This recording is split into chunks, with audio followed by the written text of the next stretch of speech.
आज मैंने सोचा कि मैं अपना जो यूट्यूब है, उसको ब्लैंक करके चलाऊँ, बिल्कुल, काला करके। लेकिन फिर मैंने सोचा कि फिर रवीश कुमार जी की आत्मा को दुःख होगा क्योंकि अभी ये दिवंगत आत्मा तो है नहीं, जीवित आत्मा है। तो इसलिए मैंने फिर सोचा कि बात कर लेते हैं और हमारे साथ अजीत कुमार सिंह जी हैं, बात करने के लिए और सर आपको तो बहुत प्रसन्नता हो रही होगी कि कम से कम रवीश कुमार जो हैं वो जेएनयू के नहीं हैं और दिल्ली यूनिवर्सिटी के हैं। डीयू वालों जी का जो कलंक है वो जेएनयू वालों से अधिक हो गया। नहीं, मैं आगे बताऊंगा। ये वैसे रहते तो दिल्ली यूनिवर्सिटी में पढ़ते थे, लेकिन नाच गाना करने के लिए ये जेएनयू काफी फ्रिक्वेंटली आया करते थे।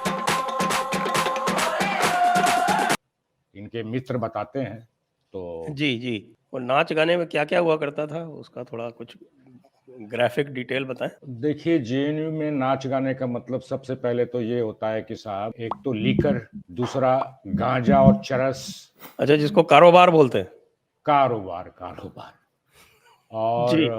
साथ में आप जानते हैं जेएनयू में करीब 50% महिलाएं पढ़ती हैं। और इसमें वहाँ पे एक स्कूल ऑफ लैंग्वेजेस है, जहाँ की 5 साल का कोर्स होता है ग्रेजुएशन का, और उसमें तो करीब 80 to 90% महिलाएं ही होती हैं।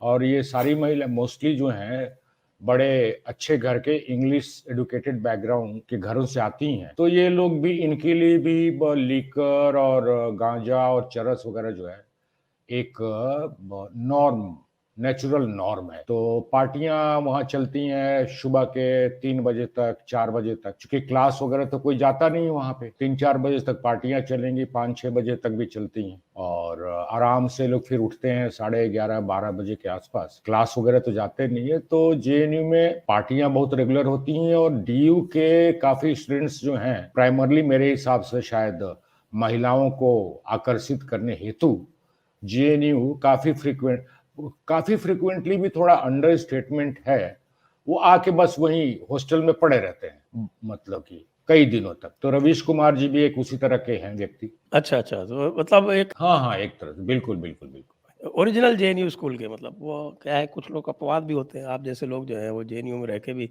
गड़बड़ हो गए हैं। ठीक से आप लोगों का एजुकेशन नहीं हुआ है जेएनयू हाँ, में। एक एक आपके और मित्र भी हैं अपवाद, आनंद, क्या नाम है अपने, जो टीवी पे आते हैं आपके साथ डिस्कस करने। तो आनंद और रंगनाथन। हाँ, हाँ, हाँ हाँ। हाँ हाँ, हुँ, हुँ। वो भी एक अपवाद है। हाँ, वो तो वैसे अभी भी जेएनयू में हैं, लेकिन जी वो जी आपके साइंस फैकल्टी के हैं। जी जी जी। इसलिए भी हो सकता है अपवाद हो। हाँ, अच्छा ये साइंस। जो जो रवीश कुमार के लिए बहुत सारे लोग ये कह रहे हैं कि देखिए साहब रवीश कुमार बिका नहीं, उसने जो है वो इस्तीफ़ा दे दिया। तो इस बारे में आपका क्या कहना है कि वो जो है जो अडानी को लगातार गालियाँ देता था और जब उसकी कंपनी ही बिक गई, जी कहता रहता था कि साहब कि मोदी के राज में ये बिक गया और मोदी के राज में ये बिक गया। ये बिक गई है गवर्नमेंट। अब गवर्नमेंट में कुछ नहीं है।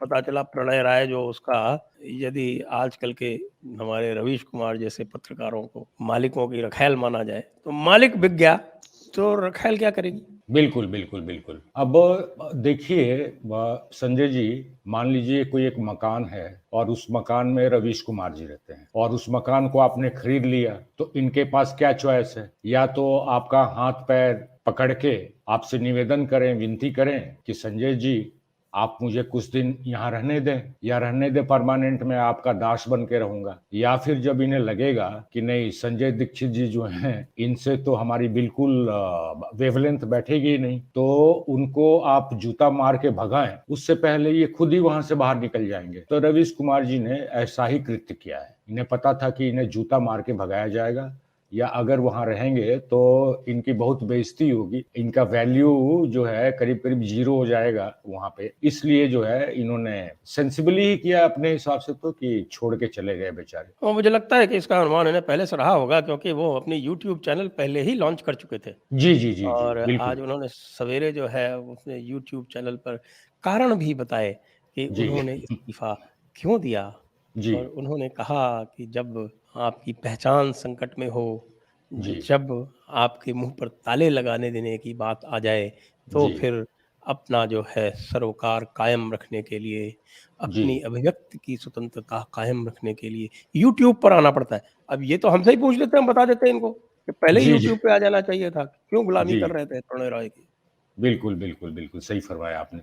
आप रवीश कुमार जी की जो आज तक की पत्रकारिता है उसके बारे में क्या कहेंगे? देखिए, रवीश कुमार जी की पत्रकारिता जो है, अगर इसको आप एनडीटीवी की पत्रकारिता के फ्रेमवर्क में अगर देखें आप, तो एनडीटीवी आप जानते ही हैं कि ओनर कौन थे, प्रणब जेम्स रॉय जी जो हैं, और उनकी पत्नी राधिका रॉय। और उससे भी पहले अगर आपको ध्यान हो तो इनके साथ राजदीप सरदेसाई जी भी थे। जय जय, और हाँ, आज वो मेडिसन के मवाली। जी और आपको ज्ञात होगा कि राजदीप सरदेसाई जी की पत्नी जो हैं सागरिता घोष, उनके पिताजी हाँ, कौन थे? उनको पागलिका भी कहा जाता है। उनके पिताजी तो जी हमारी ब्यूरोक्रेसी के ही सितारे थे। हाँ, वो मैं जानबूझ के आपका ध्यान उधर आकर्षण करना चाह रहा हूँ, क्योंकि वहां से बैकग्राउंड स्टार्ट होता है। पृष्ठभूमि जो है इन सारे दुष्टों की, जर्नलिस्ट दुष्ट जो हैं, इनकी पृष्ठभूमि उस समय से स्टार्ट होती है जब सागरिका घोष जी के पिताजी वो सेक्रेटरी इंफॉर्मेशन एंड ब्रॉडकास्टिंग हुआ करते थे गवर्नमेंट ऑफ इंडिया में। उस समय प्रणव राय जी को कुछ काम दिया गया हुआ था दूरदर्शन की ओर से, और सागरिका घोष से राजदीप सरदेसाई जी की जो शादी हुई, तो राजदीप सरदेसाई जी, सागरिका घोष वगैरह सब जो हैं उस एनडीटीवी में आ गए थे। जो इन्होंने क्या किया था, ये बैकग्राउंड मैं क्यों बता रहा हूं आपको, कि एक तो जो सागरिका जी के पिताजी थे, उनके इन्फ्लुएंस से इनको डीडी में कुछ प्रोग्राम्स के लिए कॉन्ट्रैक्ट मिला था, और उन्हीं की सहायता से बाद में एनडीटीवी की भी स्थापना हुई थी। लेकिन कहानी जो मैं कहना चाह रहा हूं कि प्रणव रॉय जी ने क्या किया था कि दूरदर्शन के कुछ इक्विपमेंट्स वगैरह चोरी करके उन्होंने ले आए थे उठा करके एनडीटीवी में, और उसके बाद उन्होंने इससे स्टार्ट किया था। तो ये शुरू के जो इनके जो कल्प्रिट्स, मतलब कि क्या बोलेंगे आप, कंप्लिसिट्स हैं। देखिए, प्रणब जेम्स रॉय जी, राधिका रॉय जी, राजदीप सरदेसाई जी, सागरिका घोष जी, अब देखिए इनका नेक्सस कैसे एक्सपेंड हो रहा है। राधिका रॉय जी, आपको पता होगा शायद कि श्रीमती बृंदा करत जी की सिस्टर हैं, और बृंदा करत जी के पति कौन है? प्रकाश करत जी। प्रकाश करत जी कौन है? वही सेंट स्टीफेंस और जेएनयू के प्रोडक्ट, और उन्हीं का जो लेफ्टिनेंट हुआ करते थे सीताराम येचुरी जी, उनकी पत्नी का भी इन लोगों के साथ संबंध है। तो ये पूरा गैंग देखें, और उसमें एक और आप जोड़ लें, श्रीनिवासन जैन करके जो बकौल है, आपको उसका भी बैकग्राउंड मैं थोड़ा सा बता दूं, हालांकि आपको तो शायद उनके पता होगा, पिताजी लेकिन हमारे मसूरी एकेडमी में लेक्चर देने आया करते थे, हमें याद है। जी जी, तो लक्ष्मी आपको नारायण जी। ज्ञान आपको ज्ञान तो होगा ही, लेकिन एक पर्टिकुलर एस्पेक्ट जो इन लोगों का कैरेक्टर है, जैसे कि प्रणब जेम्स रॉय जी का और राधिका, सॉरी, सागरिका जी के पिताजी के कैरेक्टर के बारे में बताया कि how he was complicit in all this, उसी तरह से श्रीनिवासन जैन जी के कैरेक्टर का भी एक बैकग्राउंड बताता हूँ। इनके पिताजी 1998 में जब हमारे यहाँ न्यूक्लियर एक्सप्लोजन हुआ था वाजपेयी जी के समय, तो ये अफ्रीकन किसी कंट्री में, साउथ वहां के अफ्रीका में। जी हमारे एम्बेसडर थे, साउथ और अफ्रीका में। उन्होंने पब्लिकली भारत सरकार द्वारा जो ये हुआ था, न्यूक्लियर एक्सप्लोजन हुआ था, उसकी इन्होंने पब्लिकली ओपन फोरम पे उसको क्रिटिसाइज किया था, और भारत की पॉलिसी को, न्यूक्लियर पॉलिसी का इन्होंने विरोध किया था। अंततः जो है उन्हें वहां से हटा दिया गया था।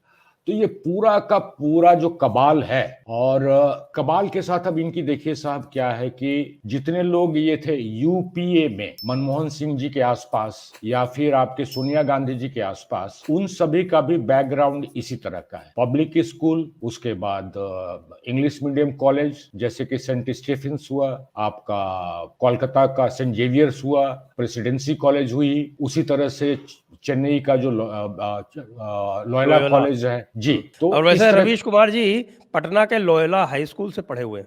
जी जी जी जी, पटना ही के हैं, पटना ही के तिवारी जी हैं। ये तिवारी तिवारी जी लगाते नहीं है, नहीं, पांडे जी हैं, पांडे जी। हाँ पांडे जी, पांडे जी इनके भाई एक रेप केस में पकड़ाए गए थे ना। हाँ, ब्रजेश पांडे। जी जी, हाँ, पांडे जी हैं ये। तो मैं कहना ये चाह रहा था कि इनका जो यूपीए के समय जिस तरह से इनका एक्सपेंशन हुआ, आपको संजय जी पता तो होगा ही, लेकिन आपको दर्शकों को मैं याद दिलाना चाहूंगा कि एनडीटीवी ही भारतवर्ष के जर्नलिज्म के इतिहास में एक और एक ही चैनल या मीडिया आउटलेट है जिसके फंक्शंस राष्ट्रपति भवन में और माननीय प्रधानमंत्री मनमोहन सिंह जी के आवास पे प्राइवेट कंपनी के फंक्शंस जो हैं हुआ करते थे। तो आप सोच लीजिए कि इनका नेक्सस कितना स्ट्रांग है, और इनका नेक्सस ब्यूरोक्रेसी में कितना स्ट्रांग है, वो जैसे जैसे अपनी वार्ता आगे बढ़ेगी उस पे मैं अपना व्यू पॉइंट या जो भी मेरे पास ज्ञान है वो मैं आपके साथ शेयर करूंगा। लेकिन एक बैकग्राउंड आप देख लें आप कि इनकी शुरुआत और इनका नेक्सस टॉप लेवल पे जो नेक्सस है गवर्नमेंट ऑफ इंडिया लेवल पे, वो बहुत ही स्ट्रांग और डीप रूटेड है।